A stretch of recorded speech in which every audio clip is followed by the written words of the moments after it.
Assalamualaikum warahmatullahi wabarakatuh. Perkenalkan, saya Mayang Sari dengan NPM 251705124. Pada video kali ini saya akan menjelaskan jawaban soal dari kuis 1 tentang memori. Untuk soal yang pertama itu tentang cache memori. Dengan soal, sebuah komputer awalnya menggunakan cache memori berkapasitas kecil dan mampu mempercepat akses data CPU dengan cukup baik.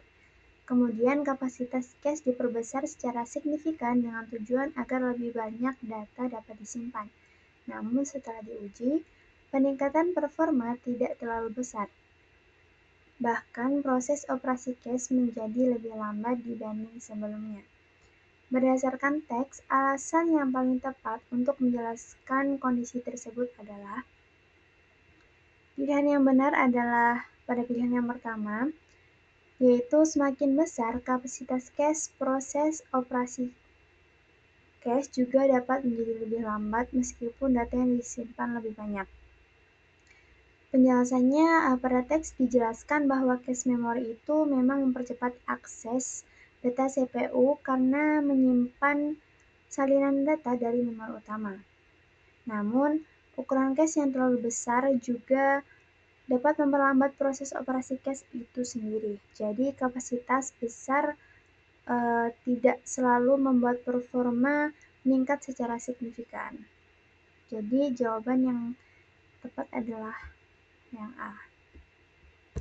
Untuk soal yang kedua, yaitu tentang internal memori. Dengan soal, sebuah sistem memori menggunakan metode Hamming code (SEC) atau Single Error Correcting untuk melindungi data 8 bit. Data yang akan disimpan adalah 10110110 dengan ketentuan 1 D1 berada di bit paling kanan, 2 check bit ditempatkan pada posisi pangkat 2, 1, 2, 4, dan 8. 3. Sistem menggunakan aturan parity genap atau even parity saat data dibaca kembali dari memori. Sistem menerima kode berikut 101001101111. Berdasarkan kondisi tersebut, manakah pernyataan yang paling tepat? Jadi dari 4 pilihan, pernyataan yang paling tepat adalah pilihan yang ketiga, yaitu terjadi error pada data bit ketiga sehingga sistem dapat memperbaikinya. Karena hasil pengecekan parity menghasilkan sindrom 0110. Nilai biner 0110 ini sama dengan 6 sehingga error terjadi pada bit posisi ke-6 pada susunan Hamming code. Posisi ke-6 adalah data bit D3. Artinya terjadi error pada data bit ketiga dan sistem masih bisa memperbaikinya. Jadi jawaban yang paling yang benar adalah pilihan ketiga. Nah, untuk pilihan pertama itu salah karena jika tidak error maka sindromnya itu harus 0000. Lalu pada pilihan kedua itu salah karena error terjadi pada data bit, bukan pada check bit.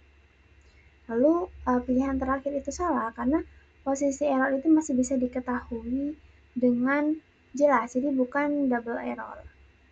Untuk soal selanjutnya yaitu tentang external memory. Dengan soal sebuah perusahaan sedang merancang server database transaksi keuangan yang harus memiliki kecepatan baca tinggi, downtime minimal, dan tetap dapat beroperasi ketika salah satu disk gagal. Tim teknis mempertimbangkan penggunaan RAID 0 dan RAID 1. Berdasarkan teks referensi, diketahui bahwa RAID 0 menggunakan teknik stripping tanpa redundansi. RAID 1 menggunakan mirroring sehingga setiap data disalin ke dua disk. RAID 1 memungkinkan proses pembacaan dilakukan dari disk dengan seek time dan rasional frekuensi paling kecil. RAID 0 memiliki performa transfer tinggi tetapi tidak memiliki toleransi kegagalan disk. Jika server tersebut lebih sering melakukan proses pembacaan data, rate intensive transaction system, dan perusahaan mengutamakan keandalan data, maka pernyataan yang paling tepat adalah dari empat pilihan ini pernyataan yang paling tepat adalah pernyataan kedua, yaitu RAID 1 lebih tepat karena mampu meningkatkan performa baca sekaligus mempertahankan ketersediaan data saat terjadi kegagalan disk. Jawaban ini benar karena RAID 1 menggunakan mirroring. Data disimpan di dua disk sehingga lebih aman jika terjadi kerusakan disk. Selain itu, performa baca juga bisa lebih cepat karena sistem dapat membaca dari disk yang aksesnya paling cepat. Sedangkan RAID 0 hanya unggul di kecepatan tapi tidak memiliki redundansi data. Sekian penjelasan untuk kuis 1 tentang memori. Saya akhiri, wassalamualaikum warahmatullahi wabarakatuh.